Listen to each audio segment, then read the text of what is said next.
आवाज उसना देण्याच्या क्षेत्रामध्ये खोडसवाडिया हे एक मोठं नाव. जाहिराती, शॉर्ट फिल्म्स, डॉक्युमेंटरीज अशा अनेक क्षेत्रात खोडसवाडिया हे नाव आदरानं घेतलं जातं.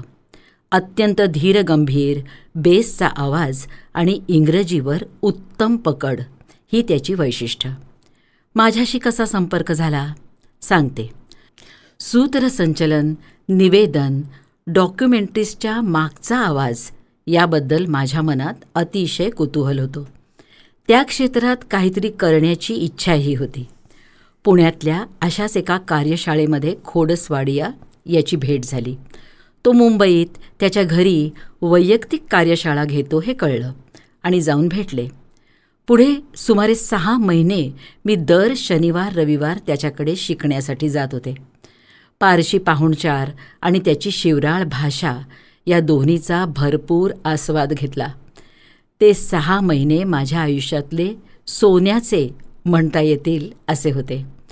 फक्त गळ्यालाच नाही तर माझ्या व्यक्तिमत्वाला खोडसचा परिसस्पर्श झाला. खरं सांगायचं तर त्या दरम्यान मी तरल अशा समाधी अवस्थेमध्ये होते.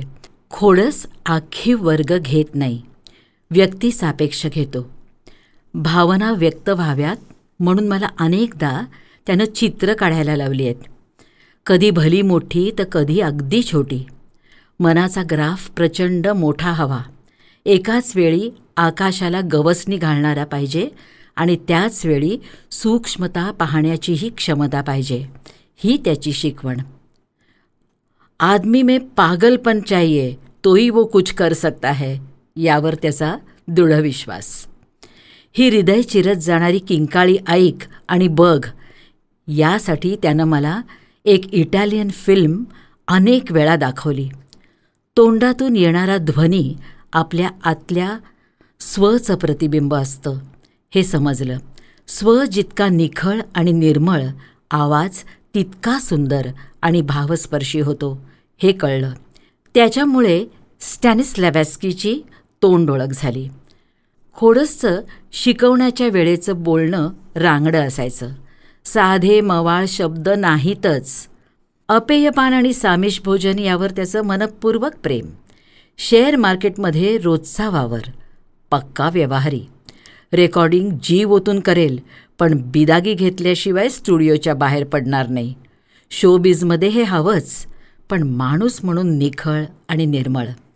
आज खोडस मला गुरुस्थानी आहे. तसाच माझा उत्तम सखा आहे. दरवर्षी मी त्याला राखी बांधते. ये क्या करती है तू वगैरे आडेवेडे घेतो, पण कुठेतरी सुखावतो, हळवा होतो. या अशा माणसाचं बालपण कसं असेल, घरातली शिकवण काय असेल, अतिशय उत्सुकता होती. खूप पाठपुरावा केला आणि अखेर तो बोलता झाला.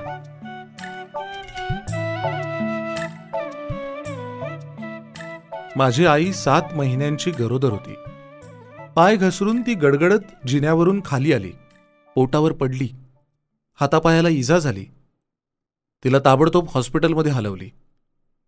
डॉक्टरांचं पहिलं काम होतं तिचं पोट कापून आतल्या बाळाला बाहेर काढायचं. ते गेलेलं असणार हे निश्चितच होतं.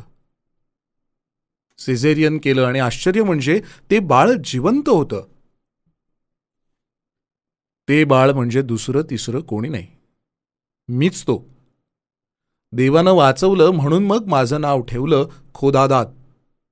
पुढे मी त्याचा शॉर्ट फॉर्म केला खोडस. आईच्या पडण्याचा जोरदार धक्का बसल्यामुळे जन्माला आल्यानंतर अनेक दिवस माझी मान एका बाजूनं तिरकी होती. तहान भूक विसरून मला बरं वाटेपर्यंत माझे वडील सतत प्रार्थना करून मानेला मसाज करत राहिले. आज मी अगदी तंदुरुस्त आहे. त्यांच्या प्रार्थनेची किंवा हळुवार सेवेची कृपाच म्हणायला पाहिजे. 5 वर्षाचा होईपर्यंत मी स्तनपान करत होतो, कारण तोपर्यंत मी एकुलता एक होतो आणि अतिशय लाडका होतो. मग भाऊ झाला, पण मला मिळणारं प्रेम कमी झालं नाही. खरंच किती करतात आई वडील आपल्यासाठी. आज कृतज्ञतेनं हृदय भरून येतं. मात्र माझ्या बालपणातले माझे हिरो होते डॅड. आमच्या घरात शिक्षणाला अत्यंत महत्त्व होतं. माझे वडील एका आंतरराष्ट्रीय बँकेत नोकरीला होते. आमची आमदनी तशी मर्यादितच होती, पण आम्हाला उत्तम शाळेत घालण्याची वडिलांची जिद्द होती. आपण एक वेळ थोडं कमी खाऊ, मी स्वतःसाठी नवीन कपडे शिवणार नाही, पण तुमचं शिक्षण अव्वल दर्जाच्या शाळेतच झालं पाहिजे, असं ते नेहमी म्हणायचे. वडिलांच्या बँकेत त्यांना अनेक रुबाबदार, अस्खलित इंग्रजी बोलणारी युरोपियन मंडळी दिसायची. त्यामुळे स्वाभाविकपणे त्यांना वाटायचं की आपली मुलं अशीच व्हायला हवीत. त्यांनी मला कॅम्पियन स्कूलमध्ये घातलं. आमची शाळा तशी महागडीच. त्या काळी 40 रुपये फी होती. 200-250 रुपये पगार असणाऱ्या माझ्या डॅडच्या दृष्टीनं ती किती जास्त होती हे सांगायला नकोस. पण शाळा उत्तम होती. आम्हाला शाळेतून 4थी ते 9वी पर्यंतच Trinity college of speech and ड्रामाच्या 8 परीक्षा द्याव्या लागायच्या. त्यामुळे इंग्रजी भाषेवर प्रभुत्व आणि योग्य तऱ्हेनं शब्दफेकीची सवय लागली. माझ्या पाठची भावंडही याच शाळेत शिकली. वडील सतत आमच्या मागे अभ्यास कर असा तगादा लावायचे. एकदा मी त्यांना विचारलं, शिक्षणाबद्दल एवढं वाटतं तर तुम्ही का नाही शिकलात फारसे? दुर्दैवानं नाही शिकता आलं. डॅड उदास झाले आणि म्हणाले, आम्ही सगळी भावंड पारशांसाठी मोफत असलेल्या शाळेत शिकलो. आमच्या शाळेत शिक्षणच विनामूल्य होतं असं नाही, तर तिथं रोज फुकट नाश्ताही मिळत असे. आमची परिस्थिती खरं तर एवढी वाईट नव्हती काही, पण माझ्या वडिलांना शिक्षणाची आस्थाच नव्हती. डॅड पुढे सांगू लागले, मॅट्रिकच्या परीक्षेसाठी मला फॉर्म फी भरायची होती. ती मी माझ्या वडिलांकडे म्हणजे तुझ्या आजोबांकडे मागितली. त्यांनी काय केलं माहितीये? त्यांच्या कंपनीतून ते पेन्सिली घेऊन आले आणि म्हणाले की व्हीटी स्टेशनच्या बाहेर उभा राहा आणि या विकून जे पैसे येतील त्यातून भर फॉर्म फी. किती पैसे हवे होते मला? फक्त 2 रुपये. अशा परिस्थितीत मी काय शिक्षण घेणार? लवकरच ओळखीनं बँकेत चिकटलो. ते आजवर. बापरे, डॅडच्या बाबतीत असं काही घडलं अशी मी कल्पनाच करू शकत नव्हतो. तर अशा आजोबांचा मी नातू, खोडस वाडिया, एमी आणि शेरियार वाडियांचा सर्वात मोठा मुलगा. मला एक भाऊ आहे, धनराज वाडिया. उच्च शिक्षित आहे, मोठ्या हुद्द्यावर नोकरी करतो आहे. बहिणीचं नाव बैरोज, लग्न करून सुखी आहे. आमच्या वडिलांनी आम्हाला उत्तम शिक्षण देण्याचा ध्यास घेतला आणि अर्थातच आईनं साथ दिली. त्याचा आम्हा भावंडांना फार म्हणजे फारच उपयोग झाला. आज मी जो काही आहे त्याचं श्रेय अर्थातच माझ्या पालकांना जातं आणि खास करून डॅडना. गुणदोष काहीही असले तरी हे त्यांचं करणं प्रशंसनीय नक्कीच आहे. माझे वडील स्वतः नाही शिकू शकले, पण शिक्षणाचं महत्त्व त्यांनी आमच्या मनावर बिंबवलं. आम्ही उगाच याच्या त्याच्याशी गप्पा मारलेल्या त्यांना चालत नसत. तिथे जाऊ नकोस, तिथे भूत आहे, ही भीती जशी घालतात ना, अगदी तशीच भीती आम्हाला घातलेली होती. शिकला नाहीस तर मूर्ख, निकम्मा होशील, वाया जाशील. माझ्यातला कलाकार मात्र वडिलांना कधीच उमगला नाही. मला स्टेज, सिनेमा यामध्ये काहीतरी करायचं होतं, पण वडिलांना ते काहीच समजत नव्हतं. त्यांना फक्त एवढंच माहीत होतं की फिल्म लाईन चांगली नसते, नटाचं जीवन खडतर असतं. मी पदवीधर होऊन नोकरी करावी अशी त्यांची मनापासून इच्छा होती. मी त्यांना ॲक्टिंगबद्दल वगैरे सांगायला लागलो की ते नुसते माझ्या तोंडाकडे बघत बसायचे. पुढे जेव्हा अनेक वर्षांनी त्यांना सांगितलं की मी व्हॉइस ओव्हर आर्टिस्ट होणार, तेव्हा एखाद्या लहान मुलाच्या निरागसतेनं त्यांनी मला विचारलं, म्हणजे ते काय असतं? तुम्ही अमीन सयानीला ऐकलंय की नाही? अगदी तसंच व्हायचंय मला. मी त्यांना समजावलं, पण माझे वडील इतके भोळे होते की त्यांनी मला प्रतिप्रश्न केला, पण हा अमीन सयानी ऑफिसला तर जात असेल ना? आता यावर काय बोलणार मी? नोकरी सोडून मी खरंच जेव्हा माझ्या या आवडीच्या कामाला सुरुवात केली तेव्हा अर्थातच त्यांना विशेष आवडलं नाही. कारण माझं नक्की काय चाललंय, मी काय करतोय ते त्यांना कळत नव्हतं, माहीत नव्हतं. त्यानंतर जवळजवळ 5 वर्षांनी एका रविवारी दुपारी मिड डे नावाचा पेपर हातात घेऊन वडील वाचत बसले होते. त्यामध्ये माझा मोठा फोटो आणि अपकमिंग आर्टिस्ट म्हणून एक पूर्ण पानभर लेख पाहिला आणि ह्यानं खरंच काहीतरी वेगळं करून दाखवलंय याचं त्या दिवशी त्यांना मनोमन समाधान वाटलं. जेव्हा मी स्वतःचा फ्लॅट घेतला तेव्हा मी चांगलं कमावत असणार याची त्यांना आणखी खात्री पटली. ते स्वतः बँकर होते आणि बँक तावून सुलाखूनच कर्ज देते हे त्यांना माहीत होतं. माझे आई वडील दोघेही आपापल्या परीनं अत्यंत धार्मिक प्रवृत्तीचे होते. आई अनेक देवांना मानायची. देवळात, चर्चमध्ये, दर्ग्यात जायची. तिला कोणताही देव वर्ज्य नव्हता. पण वडील मात्र फक्त फायर टेम्पलमध्येच जायचे. ते तिला म्हणायचे देखील, अगं ईश्वरापर्यंत पोहोचण्याचे अनेक मार्ग अनेकांनी दाखवले आहेत, त्यातला एकच आपण निवडला पाहिजे. माझे वडील अगदी पक्के पारशी होते. सकाळी उठून दात घासून झाल्यावर प्रार्थना करायचे सैतानाला घालवण्यासाठी. नाश्त्याच्या आधी प्रार्थना करायचेच, पण बाथरूमला जाऊन आले तरी पारशी रिवाजाप्रमाणे एक छोटी प्रार्थना म्हणूनच मग ते कोणाशीही बोलायचे. पण ही धार्मिकता त्यांनी आमच्यावर कधी लादली नाही. या उलट आई आम्हाला पारशी मुलीशीच लग्न करायचं वगैरे बंधनं घालायची. वडिलांना ते कधी विशेष रुचलं नाही. त्यांनी मला शहाणपणा, एकाग्रता आणि सबुरी म्हणजे पेशन्स शिकवले. काम करत राहा, एक ना एक दिवस तो कामाचं फळ नक्की देईल हा विश्वास ठेव, ही त्यांची शिकवण. या उलट आई म्हणायची, अमुक एक ते का अजून झालं नाही, देव काय करतोय मग वगैरे वगैरे. डॅडने आमच्यावर एवढा खर्च केला की त्यांच्याकडे फारसं काही उरलंच नाही. पण स्वाभिमान एवढा की शेवटपर्यंत त्यांनी आमच्याकडे कधीही पैसे मागितले नाहीत. स्वतःचे खर्च स्वतःच भागवले. ते गेल्यावर आम्ही भावंडांनी बँकेची पासबुकं वगैरे पाहिली तेव्हा लक्षात आलं की त्यांच्याकडे फारसं काही शिल्लकच नव्हतं. पण आपली मुलं चांगली निपजली याचं अपरंपार समाधान मात्र होतं. आता माझ्या आजोबांची एक गोष्ट सांगतो. हो तेच, ज्यांनी माझ्या वडिलांना फॉर्म फीचे पैसे मिळवण्याकरता पेन्सिली आणून त्या व्हीटी स्टेशनच्या बाहेर विकून फॉर्मसाठी पैसे जमा करायला सांगितले तेच. गेटवे ऑफ इंडियाच्या समोर ताजमहाल हॉटेलच्या मागे एका बिल्डिंगमध्ये माझे आजोबा, आजी आणि त्यांची 7 मुलं राहत असत. मोठ्या काटकसरीनं घरखर्च वगैरे चालत असे. विम्को कंपनीत आजोबा नोकरीला होते. आजोबा वारले. सुमारे 1.5 महिन्यांनी एक वकील घरी आला.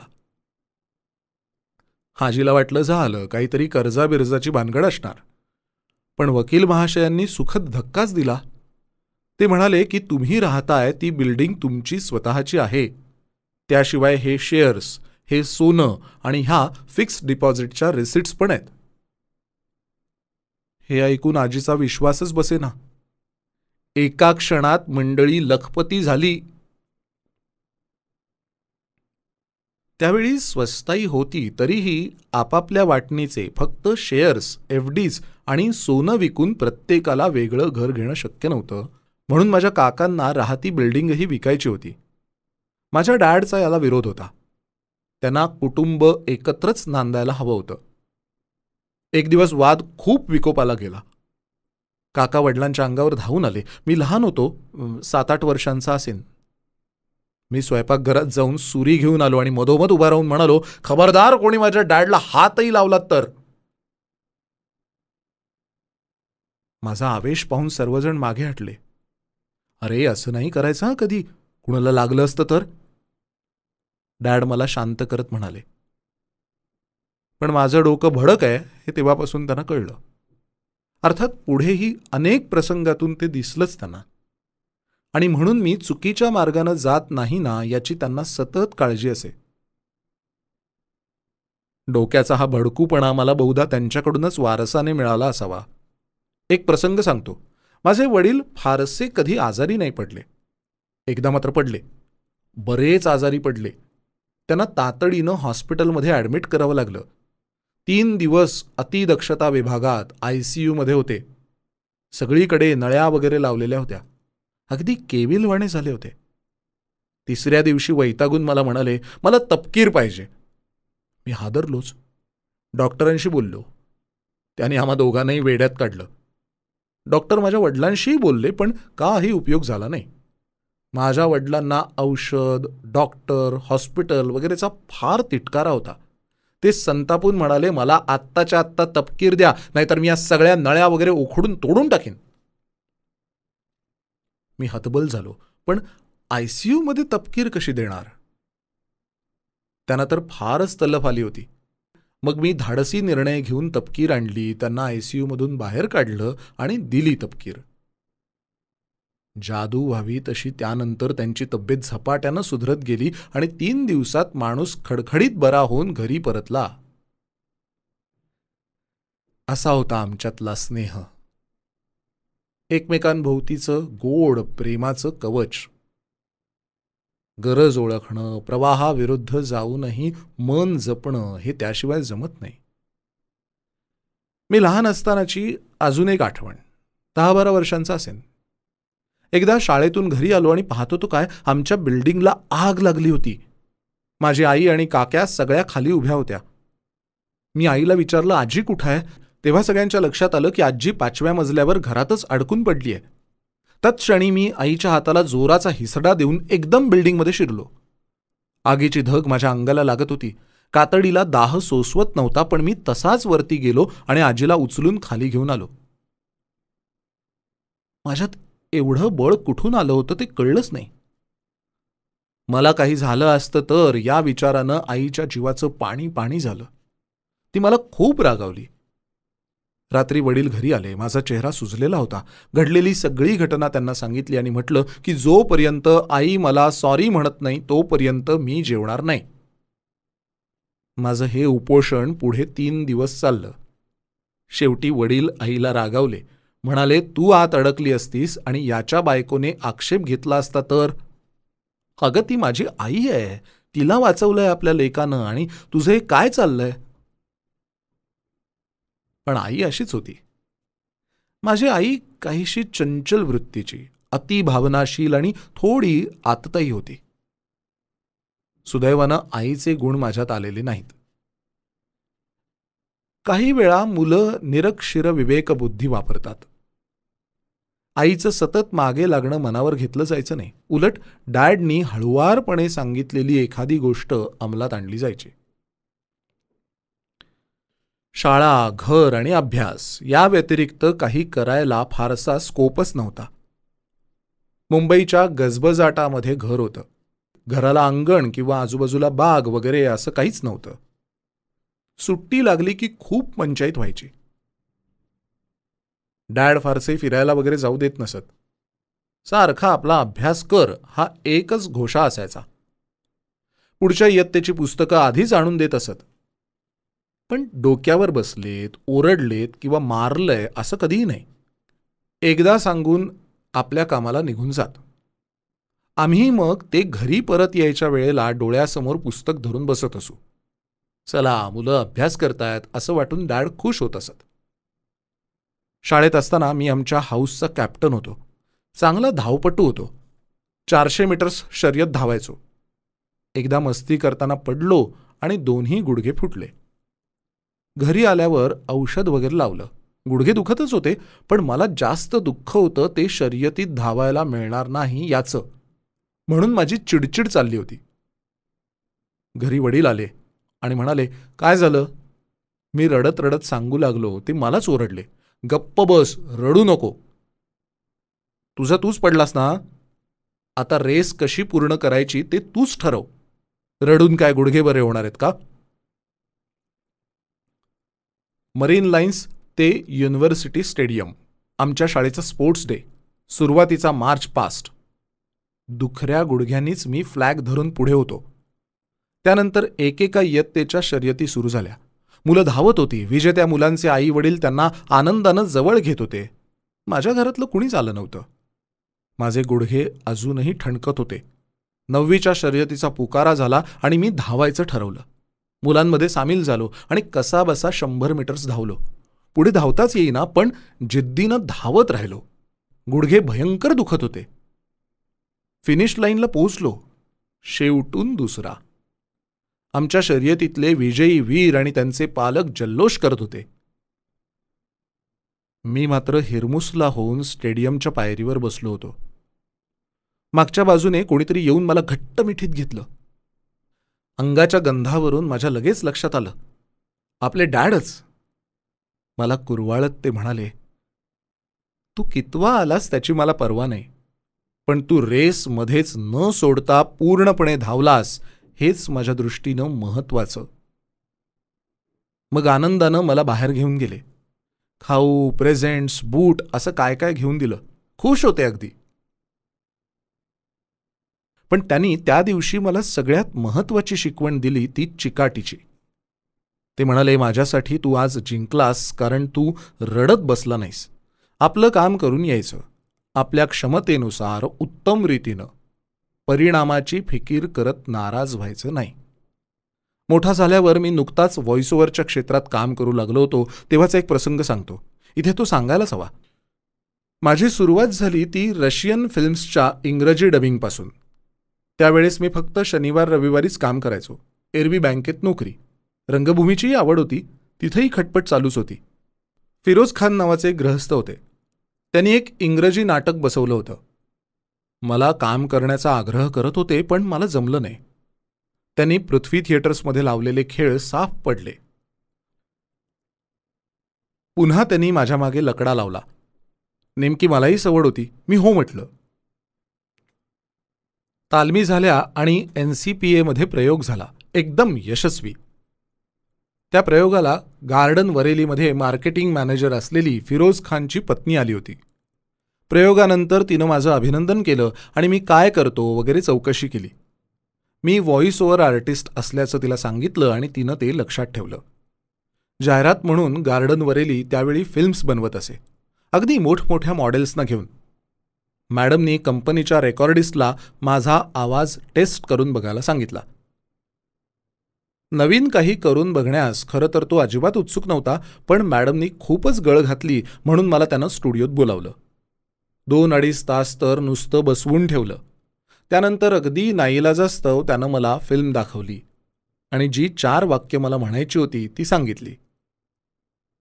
नाव ऑर नेव्हर. आत्ता नाहीतर कधीच नाही. या जिद्दीनं मी ती वाक्य अशी काही म्हटली की आश्चर्यानं त्या रेकॉर्डिस्टच्या तोंडाचा आ झाला. तीच वाक्य मी अनेक वेगवेगळ्या पद्धतीनंही म्हणून ध्वनिमुद्रित करून त्याच्यापुढे ठेवली. आधी ठरवलेल्या व्हॉइस ओव्हर आर्टिस्टला नकाराचा निरोप धाडला गेला. मी मात्र स्टुडिओच्या बाहेर पडलो तो काम घेऊनच. पुन्हा कधीही मागे वळून पाहावं लागलं नाही. अशी चिकाटी कदाचित लहानपणीच्या त्या रेसमधून आणि डॅडच्या त्यानंतरच्या सौहार्दपूर्ण वागणुकीतून शिकलो असेन. ओव्हल मैदानाजवळ एक छोटंसं मैदान आहे. अगदी छोटा असताना तिथं मला घोड्यावर बसवून मागे धापा टाकीत येणारे डॅड मला आजही अगदी स्पष्ट आठवतात. सिमेंटच्या रस्त्यावरून माझं तट्टू धावायचं आणि मी जाम घाबरायचो. डॅड मला धीर देत मागून धावायचे. रडू नको, रडू नको, चल चल पुढे बघ, मी आहे मागे. आजही डॅडचे ते शब्द आठवतात. माझ्या मागे पळणारी डॅडची मूर्ती आठवते. खरंच मी मागे आहे हे केवढे दिलाशाचे शब्द असतात. नुकतेच डॅड देवाघरी गेले. कधीतरी ड्रायव्हिंग करत असतो. डॅडचं बोलणं आठवतं, त्यांचं निरागसपण आठवतं आणि गहिवरून येतं.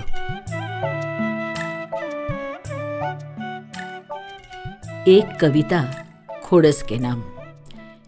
एका भाग्याच्या क्षणी मला देवदूत भेटला. हसत खेळत प्रश्न विचारत त्यानं मनालाच हात घातला. दबलेल्या भावना, निराशेचे सूर, आनंदी, दुःखी, प्रेमळ, रागीट माझे बदलते असंख्य नूर. सांगायचा तो, संवाद साधायचा अशी इच्छा मला जर असेल, स्वतःच्या कोशात कोंडून घेऊन कसं राहून चालेल? पंचमहाभूतांच्या मिलाफातून अनेक व्यक्ती बनतात. कमी अधिक प्रमाणामुळे त्या भिन्न भिन्न असतात. हा असा, तो तसा, शिक्का असा चालणार नाही. आकस ठेवून राहिले तर संवाद, संपर्क साधणार नाही. अशा अनेक गोष्टींची त्यानं मला जाणीव दिली.